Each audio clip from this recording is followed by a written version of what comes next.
नमस्कार, आप देख रहे हैं कंज्यूमर अड्डा और आपके साथ मैं हूं विपिन भट्ट। आज बात होगी डीप फेक। नए नियम कितने सक्षम, क्यों? क्योंकि सरकार ने डीप फेक पर रोक लगाने के लिए नए नियम जारी कर दिए हैं। अब ये कितने कारगर होंगे, ये देखने वाली बात है।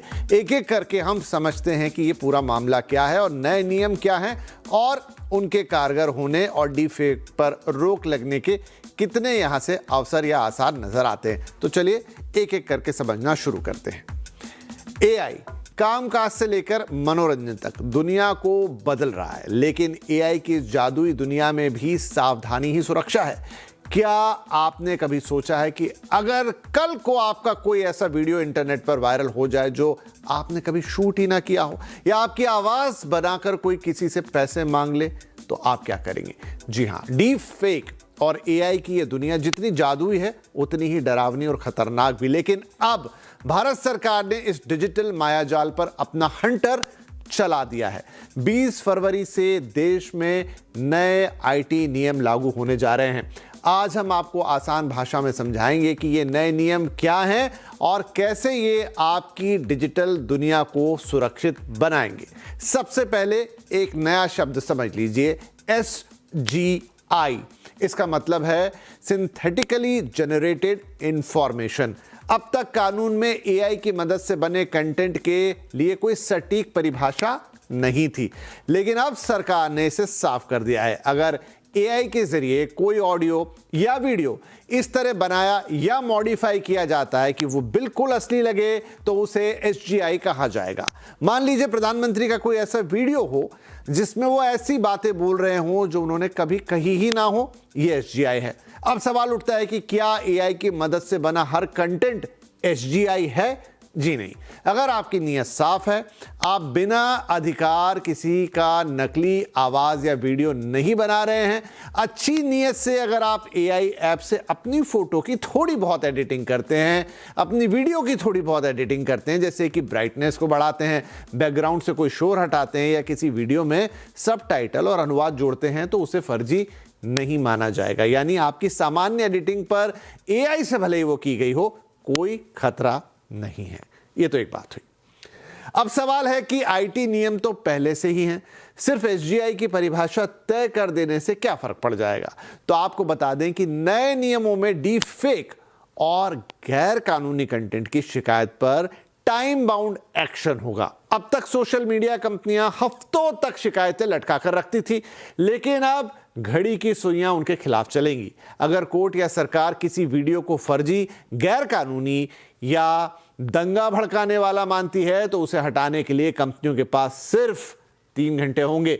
इसी तरह अगर किसी की इज्जत के साथ कोई खिलवाड़ हुआ है, किसी का अश्लील वीडियो पब्लिश हुआ है या चेहरा बदलकर या मॉर्फ्ड वीडियो डाला गया है, तो शिकायत मिलने के महज 2 घंटे के अंदर प्लेटफॉर्म को उसे हटाना होगा। अगर किसी के नाम पर धोखाधड़ी या नकल, जिसे हम इम्पर्सोनेशन कहते हैं, उसकी शिकायत आती है, तो उस पर 36 घंटे में एक्शन लेना ही होगा। बात क्लियर। अब नए नियम में सोशल मीडिया कंपनियों की जिम्मेदारी का दायरा और बढ़ा दिया गया है। अब उन्हें यह तो सुनिश्चित करना ही होगा कि डीप फेक कंटेंट तय समय में हट जाए, साथ ही उनको यह भी बताना होगा कि कौन सा कंटेंट एआई की मदद से बना है। अक्सर हम कंफ्यूज हो जाते हैं कि वीडियो असली है या नकली। अब नए नियमों के मुताबिक हर एआई कंटेंट पर एक पहचान पत्र होगा। वीडियो पर साफ साफ लिखा होगा SGI या AI जनरेटेड। ऑडियो है तो उसके शुरू होने से पहले एक आवाज आएगी जो आपको यह बताएगी कि इसे एआई की मदद से बनाया गया है। यही नहीं, हर एआई कंटेंट का एक यूनिक आईडी और डिजिटल वाटरमार्क होगा, जिसे कोई ना तो बदल पाएगा ना मिटा पाएगा। इससे यह पता चल जाएगा कि यह वीडियो किस कंप्यूटर या टूल से पैदा हुआ है या बनाया गया है। इससे ऐसा करने वाले व्यक्ति को पकड़ा जा सकेगा।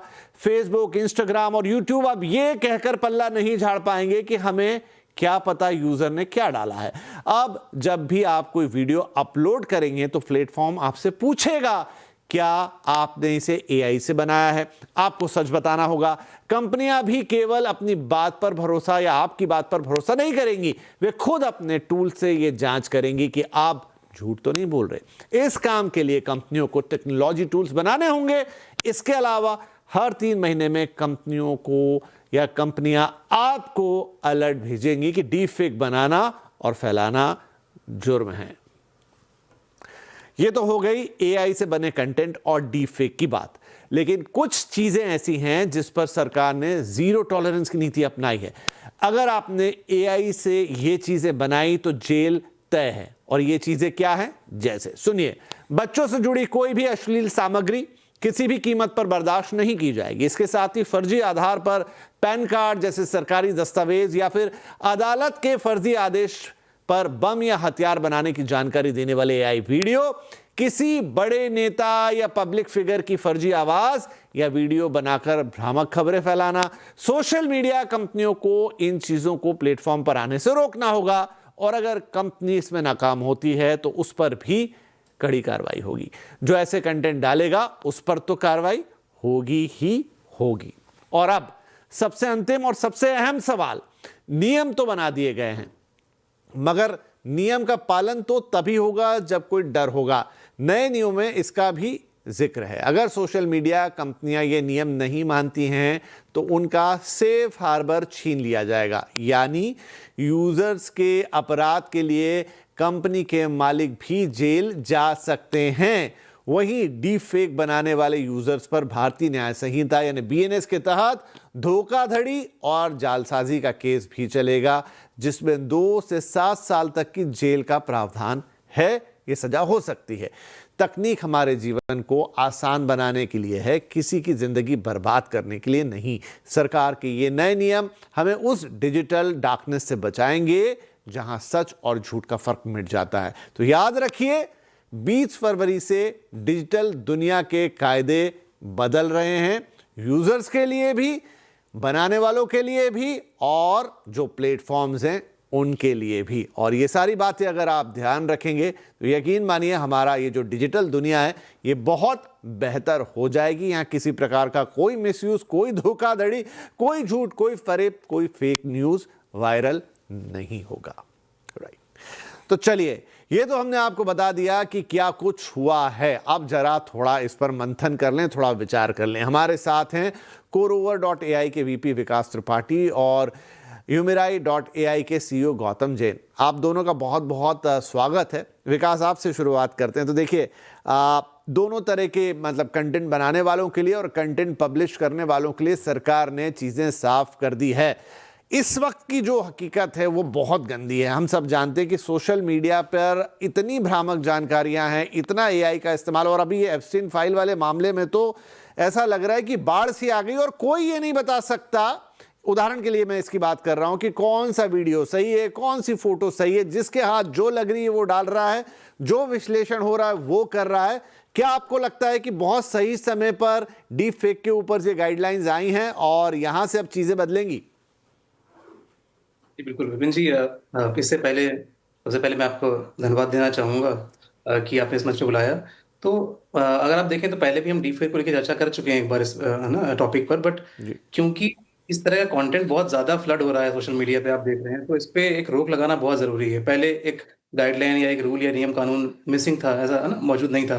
बट क्योंकि ये नियम अब लागू हो रहा है, जिसकी बात अक्टूबर-नवंबर से चल रही थी, लेकिन 10 तारीख को इसको नोटिफ़ाई किया गया है, फरवरी में 10 तारीख को, और 10 दिन दिए गए हैं सोशल मीडिया कंपनीज़ और है ना टॉप टारगेट प्लेटफ़ॉर्म्स को इस पर है ना इस पर अमल करने के लिए।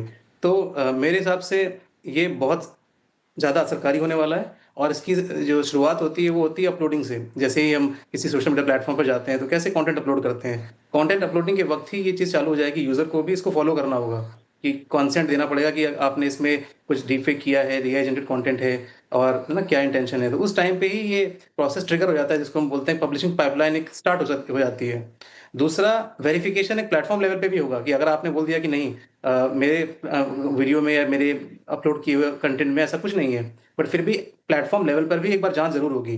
फिर बात आती है जो आपने बोली फिंगरप्रिंटिंग की या लेबलिंग की या यूनिक आईडी जनरेट करने की, वो बहुत इंपॉर्टेंट होने वाला है। उससे पर्सिस्टेंट एक ट्रैकिंग अवेलेबल हो जाती है कि उसे पता होता है कि कंटेंट किस कहाँ से आया, कहाँ से ओरिजिनेट हुआ है, इसका यूज़ या सर्कुलेशन कहाँ-कहाँ हुआ है। तो ये सारे जो मेजर्स हैं ये बहुत अच्छा काम करने वाले हैं, और मुझे लगता है कि ये बहुत अच्छा मूव है इंडिया एआई इम्पैक्ट समिट से पहले। और आप डेट्स भी देखें तो कितनी अच्छी डेट्स हैं जब इस पूरे इम्पैक्ट समिट का समापन हो रहा है 20 तारीख को, तब तक सोशल मीडिया कंपनीज़ को टाइम दिया गया प्रिपरेशन के लिए, जो 10 दिन है। मेरे हिसाब से इस पॉलिसी को काम करना चाहिए।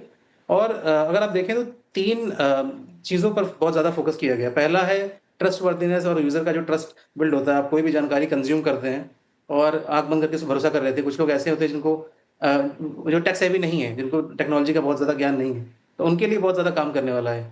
और दूसरा अगर आप देखें तो एक कंप्लायंस फ्रेमवर्क भी आ गया है कि आप खुली छूट नहीं मिलेगी सोशल मीडिया प्लेटफ़ॉर्म्स को या ऐसे प्लेटफ़ॉर्म्स को जहाँ पर सिंथेटिकली जनरेटेड डेटा या इन्फॉर्मेशन बहुत ज़्यादा सर्कुलेट होती थी।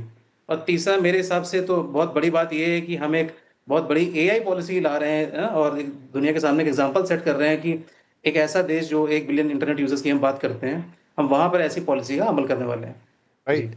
और ये बहुत ज़्यादा ज़रूरी है गौतम। विकास ने काफ़ी अच्छा एक्सप्लेन किया, लेकिन इतना कंटेंट भरा पड़ा है, मतलब वो कोई ऐसा कंटेंट हो जिससे किसी का एंटरटेनमेंट हो रहा है वहाँ तक तो फिर भी चलिए ठीक है, हालांकि एआई के ज़रिए तो वो भी गलत है। लेकिन अब चीज़ें उससे आगे निकल गई हैं, लोग उसका मिसयूज़ करते हैं, वो इंडिविजुअल्स को बहुत इम्पैक्ट करता है। भारत ने ये नियम तो बना दिए हैं। मैं जस्ट जानना चाहता हूँ, क्योंकि हम सबसे बड़ा उपभोक्ता मार्केट है इस तरह की चीज़ों का, लेकिन दुनिया में कहीं और एआई के लिए इस तरह का कोई नियम इस वक्त मौजूद? एआई से मेरा मतलब है कि डीप फेक उसके ज़रिए बनाना या गलत चीज़ें बनाना, क्या कोई गाइडलाइन कहीं और है या ऐसा करने वाले हम पहले देश बने हैं? Thank you so much Vipin for this important topic. बहुत इम्पोर्टेंट टॉपिक है आज का ये। वैसे स्वागत करता हूं मैं इस रूल का, बिकॉज वैसे ये बहुत पहले आ जाना चाहिए था। जैसे कि हम जानते हैं कि ये चीजें कई टाइम से चली आ रही है। वैसे आप यूएसए का देखें, चाइना का देखें, तो वो लोग ने ऑलरेडी कई सारे एआई सेफ्टी और प्रोटोकॉल पहले ही ला दिए थे, एआई फ्रेमवर्क ला दिए थे। ईयू की बात करें तो ईयू ने तो एक्ट 2024 एआई का लॉन्च कर दिया था। तो हम लोग थोड़े से लेट है इस मामले में वैसे बट क्योंकि देश बड़ा है और ये चीजें आई है तो इसका स्वागत होना चाहिए। बट मुझे ऐसा लगता है कि जो डीप फेक का इशू हो या जो भी मोरल रिस्पॉन्सिबिलिटी की बात हो, वो टैग का इशू नहीं है, वो इथिक्स का इशू है। अगर हम एज अ फाउंडर्स जितने भी एआई स्टार्टअप करने वाले हैं या जो फाउंडर्स कम्युनिटी है एआई की, जो क्रिएट कर रही है, इन सब चीजों को बिल्ड कर रही है, हमें इथिकल एआई को प्रमोट करने पे फोकस करना चाहिए। सिर्फ मॉनिटरी टर्म्स पे फोकस नहीं करना चाहिए, क्योंकि हमारी आने वाली जनरेशन जो है उसको भी इसका नुकसान होगा अगर हम सिर्फ फास्ट चलने के रेस में, क्योंकि अभी तो सिर्फ एआई है, आगे एसआई आ रहा है, सिंथेटिक इंटेलिजेंस, सुपर इंटेलिजेंस आ रहा है जो ह्यूमन इंटेलिजेंस को बाईपास करेगा। तो उस टाइम पे हम क्या करेंगे? तो मुझे लगता है कि गवर्नमेंट को एआई मिनिस्ट्री के ऊपर भी काम करना चाहिए और इसके ऊपर जो भी एक्सपर्ट्स है उसको साथ में आके, क्योंकि ये इतना फास्ट जा रहा है कि आप देखें कि चीजें बहुत एडवांस हो रही है, बहुत फास्ट मूव कर रही है। इवन जो टॉप सीईओ फाउंडर्स है उनके कंट्रोल में नहीं है। अभी इकोनॉमिक वर्ल्ड फोरम में एलोन मस्क ने कहा कि इसी साल ह्यूमन इंटेलिजेंस को बाईपास कर सकता है आर्टिफिशियल इंटेलिजेंस। ये कितनी सेंसिटिव बात है। तो हमें इथिकल एआई कम्युनिटी को सपोर्ट करना चाहिए, जो कि हम लोग ऑलरेडी इस पे काम कर रहे हैं।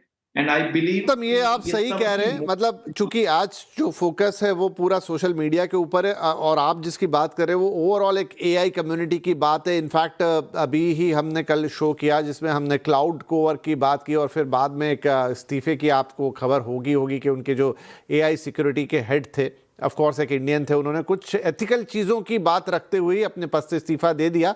और ऐसा हम पहले भी एआई कंपनीज में होता हुआ देख चुके हैं। मतलब वो जो कॉन्फ्लिक्ट है सोच का, विचार का, कि कौन सी चीज़ एथिकल साइड पे जा रही है और कौन सी चीज़ बिजनेस को ओवरकम कर रही है, वो वाकई में एक वैलिड प्रश्न है, लेकिन वो बहुत बड़ा प्रश्न है। फिलहाल एक छोटा ब्रेक लेता हूँ और चर्चा को थोड़ा इस पर ही फोकस करूँगा कि ये जो खासतौर पर सोशल मीडिया है, यहाँ पर चूंकि इतनी बड़ी जनता हर चीज़ को बिलीव कर लेती है, वहाँ पर ये नियम अब बहुत ज़रूरी हो गए थे। थोड़ा इन नियमों पर और बातचीत करेंगे ताकि आगे आपको किसी भी डीप फेक से बचाया जा सके। एक छोटा ब्रेक के बाद बातचीत जारी रहेगी। Welcome back. बात हो रही है डीप फेक, जिस पर आ चुके हैं नए नियम, लेकिन ये कितने सक्षम हैं। ब्रेक से पहले हमने एक्सप्लेन कर दिया कि क्या नए नियम और कैसे डीप फेक पर इससे रोक लगेगी, और थोड़ी बहुत बातें भी हमने की कि अब कितने प्रभावी होंगे। विकास और गौतम दोनों हमारे साथ बने। विकास, एक चीज़ और, अब ये गाइडलाइन के बीच में भी ना बहुत सारी बातें ऐसी हैं कि फर्स्ट ऑफ ऑल ये लगभग कुछ जगहों पर तो साफ है कि आपने किसी के साथ किसी की आवाज़ ही बदल दी और उसमें कुछ और डाल दिया, या किसी का चेहरा बिगाड़ दिया, या कोई अश्लील कंटेंट में कन्वर्ट कर दिया। लेकिन बहुत सारे गुमराह करने वाले कंटेंट फिर भी बनते रहते हैं। फॉर एग्जांपल कल मैं कुछ एक देख रहा था कि कोई एक वीडियो था जिस पे मिलियंस ऑफ लाइक थे, और उसमें वो बता रहे थे कि एक ऐसा कैप्सूल आ गया जिसको तवे पे डाल दो गरम तो वो नान में कन्वर्ट हो जाता है। और मैं देख रहा हूँ कि नीचे हज़ारों में कमेंट्स हैं और ऐसे कई वीडियोज़ हैं। तो मैंने उदाहरण के लिए आपको एक बात कही, अब इससे किसी का कुछ बिगड़ नहीं रहा है, कोई इसकी शिकायत करने भी नहीं जाएगा कि इसको हटाओ, लेकिन लोग तो गुमराह हो रहे हैं। दिक्कत यह है कि उसमें से हार्डली 1% लोग हैं जो पहचान पाते हैं कि ये एआई इससे जनरेटेड है या हो सकता है। बाकी नीचे जो जनता है वो उससे सीधा सीधा इतना इंगेज कर लेती है। अब ये सोशल मीडिया का अपना कमाल है या जो भी है। तो क्या सिगरेट के पैकेट पे लिख दीजिए कि ये हानिकारक है, फिर भी लोग उसे पीते हैं। तो उसी तरीके से क्या इस कंटेंट को सिर्फ ये बता देने से कि जनरेटेड बाय एआई है उसे हटा ही नहीं लेना चाहिए? क्या इस तरीके के नियम पे नहीं जाना चाहिए? विपिन जी बिल्कुल सही कह रहे हैं आप। तो इसमें 2 से 3 चीजें हैं जिसको हमें समझना है। पहला ये कि कंटेंट अपलोडिंग जिसको चलते मैंने अभी बताया कि कंटेंट अपलोडिंग पाइपलाइन, जो पब्लिशिंग पाइपलाइन की हम बात करते हैं, उसमें क्या होता है। दूसरा, जो कंटेंट ऑलरेडी अपलोड हो चुका है उसकी एक्टिव स्क्रीनिंग या मॉनिटरिंग बहुत जरूरी होने वाली है। सोशल मीडिया कंपनीज को, प्लेटफॉर्म्स को यहाँ पर बहुत ज्यादा फोकस करना होगा। कौन सा कंटेंट ऐसा है जो सर्कुलेट हो चुका है या हो रहा है, उसकी एक्टिव मॉनिटरिंग करके उसको टेक डाउन करना, फ्लैग करना और नोटिफाई करना, ताकि यूजर्स को टेक डाउन करे या तो उसका अकाउंट सस्पेंशन हो, जो हमने सुना है। तीसरा, जो टेक डाउन्स होते हैं उनके लिए विंडो आधारित करना कि कोई भी जानकारी मिलने पे, जहाँ पे 36 घंटे लगते थे, 2-3 दिन लगते थे, वहां पे अब 3 घंटे के अंदर एक्शन लेना पड़ेगा। तो ये सब चीजें आ रही हैं। तो एआई प्लेटफॉर्म, जो सोशल मीडिया प्लेटफॉर्म्स है, वो अपने एआई को कितना मैच्योर कर पाते हैं, कितना ज्यादा उसको अंडरस्टैंड कर पाते हैं, कंटेंट टाइप को फ्लैग कर पाते हैं, लेबलिंग कर पाते हैं, वो बहुत इंपॉर्टेंट होने वाला है। और साथ ही साथ जैसे आपने बोला कि काफी लोग उसी भीड़ में शामिल हो जाते हैं और उस पर एंगेजमेंट बढ़ता रहता है और बिना जाने या समझे कि वो जो कंटेंट है या जो सब्जेक्ट है वो असली नहीं है या वो सच नहीं कह रहा है। तो ऐसी चीजों में मेरे हिसाब से जो यूजर अवेयरनेस है, प्लेटफॉर्म्स कैसे यूजर अवेयरनेस को डिसेमिनेट करने वाले हैं, ये बहुत इंपॉर्टेंट होने वाला है।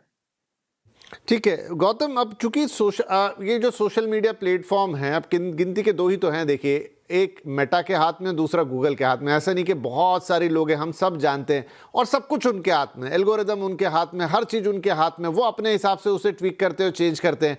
जब जब ऐसे मौके आए हैं जहां पर शिकायत की गई है, तो वो ऐसी असमर्थता दिखाते हैं कि पता नहीं उनको कितना काम करना पड़ेगा और क्या करना पड़ेगा अपने फायदे के लिए। हमने एक चीज़ देखी और दिन भर उसकी लाइन, तो वहां तो उनका एआई सिस्टम ऐसे काम करता है कि you are flooded with the same thing. क्या थोड़ा सा ज़्यादा लायबल बनाना पड़ेगा इन सोशल मीडिया प्लेटफॉर्म्स को ही, जो कि हम कह रहे हैं गिनती की 2 ही कंपनियां हैं? आपको उनको थोड़ा टाइट करना पड़ेगा कि भाई आप हमारे देश में ऐसे खिलवाड़ नहीं कर सकते। जी जी, तो रिस्पॉन्सिबल एआई की अगर हम बात ये गौतम से सवाल था, मैं आपकी भी राय लूंगा इस पे, विकास जी। विपिन, ये बात सही है आपकी कि इससे पहले भी देखा गया है कि जब ग्रॉक का एक था केस जिसमें वो गलत चीजें दे रहा था, इवन जो डीप फेक चीजें दे रहा था, उसके बाद उसको कंट्रोल किया गया। ये पर इसका परमानेंट सॉल्यूशन जो मुझे लगता है वो ये है कि हमारा खुद का एलएलएम जिस दिन जल्दी, मतलब जितना जल्दी आ जाएगा उतना जल्दी हमें इससे हमारे पास उतना जल्दी कंट्रोल आएगा। तो we need our own LLM. हमें डिपेंडेंसी कम करनी पड़ेगी, बिकॉज वैसे भी डेटा यहाँ से वहां जा रहा है। तो हम बार बार, जो सोशल मीडिया कंपनियां हैं जो कंट्रोल कर रही है चीजें, हम सिर्फ रिक्वेस्ट करते रहते हैं, बट वहां से कुछ होता नहीं है, क्योंकि उनको ग्रो करना है और वो अपने इथिक्स के हिसाब से चलते हैं। तो ये चीजें बहुत इंपॉर्टेंट है कि हम अपने मेक इन इंडिया पे फोकस करें और हम उस तरह से चीजों को कंट्रोल करें जो हम अपने कल्चर के हिसाब से करना चाहते हैं।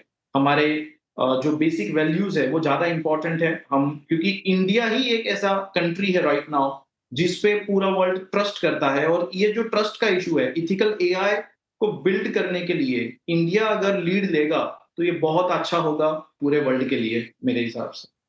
हाँ, ये बात तो सही है, लेकिन देखिए, आप होना तो यही चाहिए। जो इतना बड़ा मार्केट है, हर दुनिया की डिजिटल कंपनी को हिंदुस्तान के 140 करोड़ उपभोक्ता दिखाई देते हैं, और इसमें कोई शक भी नहीं है कि वही प्लेटफॉर्म जब पूरी दुनिया का आप एक तरफ रख लीजिए और अकेले भारत का एक तरफ रख लीजिए, वो एंगेजमेंट एक तरफ है, तो क्या इसे हमें अपनी शर्तों पे चलाना चाहिए कि उन्हें हमारी बातें माननी पड़ेंगी? नो डाउट, मैं तो हमेशा कहता हूं कि जब इतना बड़ा मार्केट हमारे पास है तो क्यों नहीं हमारी कंपनियां हो जो इस मार्केट को लीड करे। इतने इनोवेशन हम कर रहे हैं, इतना सब कुछ हम कर रहे हैं। इनफैक्ट हमारे ही इंजीनियर्स इंजीनियर्स वहाँ जाके इन कंपनियों में काम करते हैं, तो why not anything like Indian, जो हमारे अपने प्लेटफॉर्म्स हो। खैर ये थोड़ी बड़ी बात है, आगे कैसे इस पे काम होगा और किस तरीके से आगे बढ़ सकता है, लेकिन कोई भी प्लेटफॉर्म हो, इंडियन हो या इंडिया के बाहर का हो, उस पर ये सख्ती और ये नियम तो होना ही चाहिए, क्योंकि अब ये एक ऐसा प्लेटफॉर्म बन चुका है सोशल मीडिया जो लोगों से इतना ज़्यादा कनेक्टेड है कि अगर इसमें जरा सी भी ऊंच नीच होती है तो ये बहुत बड़े जनसंख्या को बहुत बड़े तरीके से प्रभावित करता है, बच्चे बूढ़े छोटे सबको, और उसके बहुत बड़े आफ्टर इफेक्ट्स भी आते हैं। तो इस तरीके से इसे नहीं छोड़ा जा सकता। और जब बात आ जाए एआई पे, तो अभी तो हम एथिकल और नॉन एथिकल एआई की बातचीत कर ही रहे हैं, उसके पहले दौर में हैं, तो इससे पहले कि ये चीज़ और जटिल हो जाए, नियम कायदे कानूनों से इसको ज़रूर रोकना चाहिए, उसमें पहला कदम उठ चुका है। बहुत बहुत शुक्रिया विकास एंड गौतम। वक्त वक्त पे ये एनालिसिस हम करते रहेंगे, अवेयरनेस उसका बहुत बड़ा पार्ट है जो हम ज़रूर फैलाएंगे मिलकर, लेकिन साथ में ये भी रहे कि एक everybody on his foot, government अपना काम करे नियमों को लेकर, और ये कंपनियां भी सचेत रहें कि हाँ इन्हें किस दायरे तक जाना है ताकि लोगों का कोई नुकसान ना हो। बहुत बहुत शुक्रिया इस बातचीत में शामिल होने के लिए। नमस्कार।